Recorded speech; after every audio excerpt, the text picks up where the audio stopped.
ओम शांति।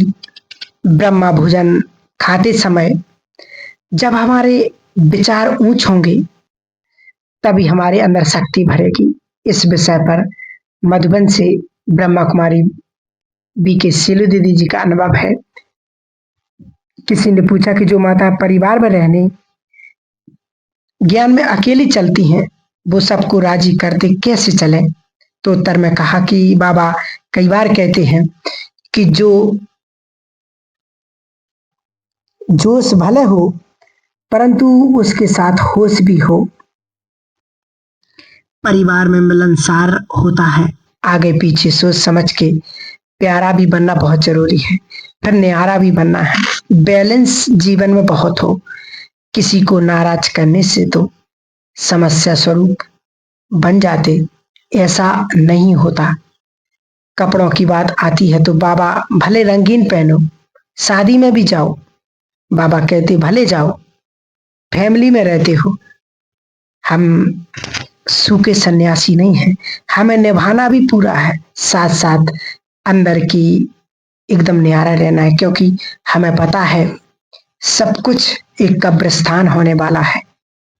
जुड़ाव भी हो, प्यार भी हो, क्योंकि बाबा ने कहा जो हमारा उत्तरदायित्व है उसको हमें पूरा निभाना है।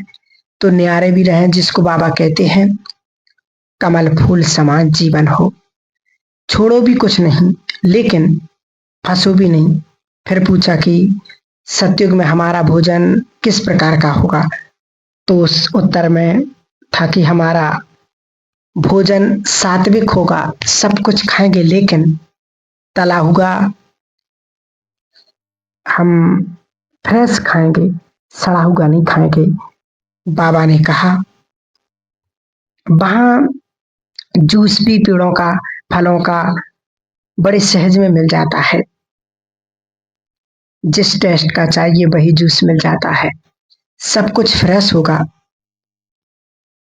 तब तक तो हम हेल्दी रहेंगे, पकाएंगे भी, लेकिन सोलर एनर्जी काम करेगी। फिर पूछा कि ब्राह्मण जीवन में ब्रह्मा भोजन का नियम पालन ना करने से क्या नुकसान होता है?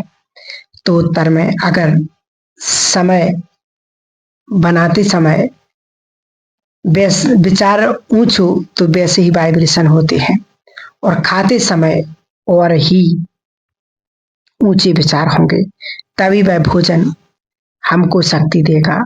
हमारे रोग भी मिटते जाएंगे, स्वास्थ्य भी बना रहेगा। इसलिए अन्न की तो बहुत बहुत परहेज चाहिए।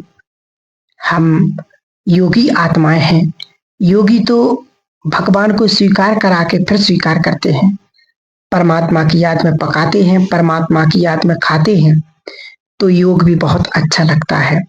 परमात्मा की याद सहज होती है, खुशी भी होती। इसलिए हमारा ये नियम बहुत पक्का हो। गीता में लिखा हुआ है कि आपके सामने भोजन आए, अगर वह भगवान को याद करके खाएं, नहीं खाएंगे तो आप चोर गिने जाएंगे।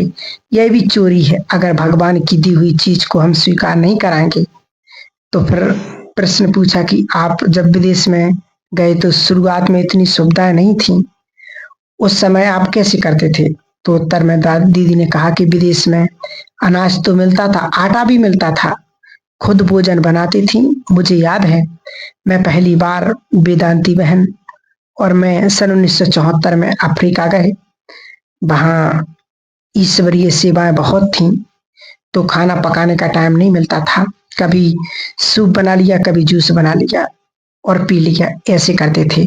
धीरे धीरे भाई बहन पक्के होते गए तो माताओं की मदद मिलती गई। पहले तो हम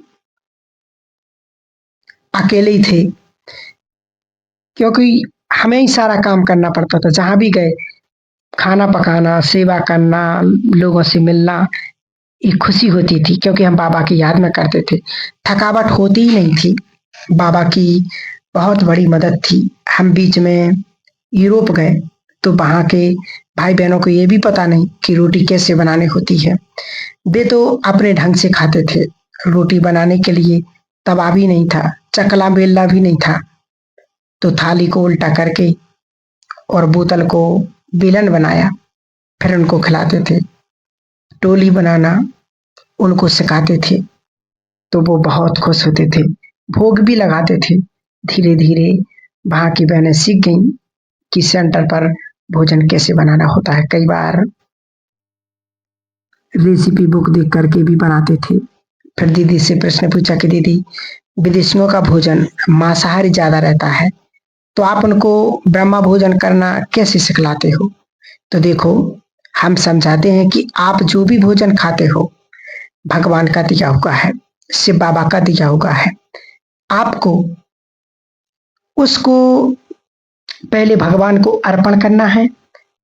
तो जो आप बाबा को ऑफर कर सकते हो वही खाना है, वही बनाना है, प्यार से बनाना है। तबीयत ठीक है तो सोचें कि आज बाबा को खिचड़ी का भोग लगाएं। इस प्रकार बाबा को याद करना, अपने को नहीं देखना, उनको लक्ष्य देते थे कि बाबा को भोग लगा करके खाना। तब तक बाबा बाबा को नहीं खिलाएंगे तब तक नहीं खाना है।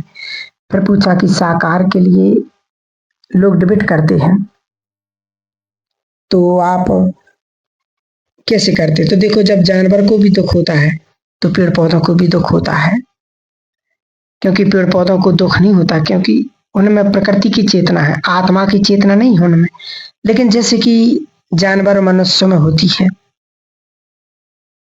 ऐसे ही मनुष्य के खाने के लिए प्रकृति ने पेड़ पौधे बनाए। ये मनुष्यों के लिए है, जानवरों के लिए भी वही भोजन है। जानवरों को मार करके खाएंगे तो वह हिंसा हो जाएगी। पेड़ पौधों को खाना है, हिंसा नहीं है।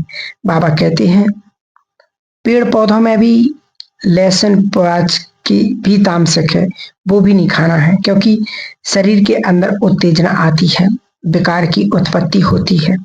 इसलिए वो ही भोजन खाएं जो सात्विक आहार कहलाता हो, जिससे हमारी इंद्रियां शांत रहें, जिससे हम योगी बन सकें।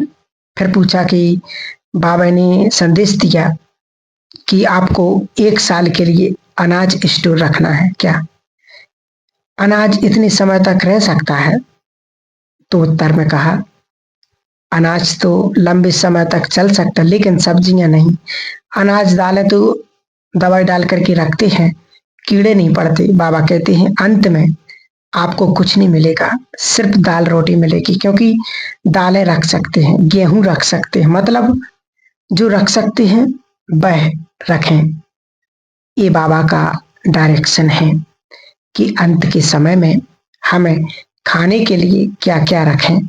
और बाबा अंत समय में दाल रोटी कौन से बच्चों को देगा, ये बहुत बड़ा विषय है जो हम सभी बाबा के बच्चों को विशेष इस बात पर बहुत बहुत ध्यान देना है कि कैसे भगवान अपने बच्चों की पालना करेगा, कैसे वो अपने बच्चों को अंत में सहजता से उन्हें दाल और रोटी जरूर देगा।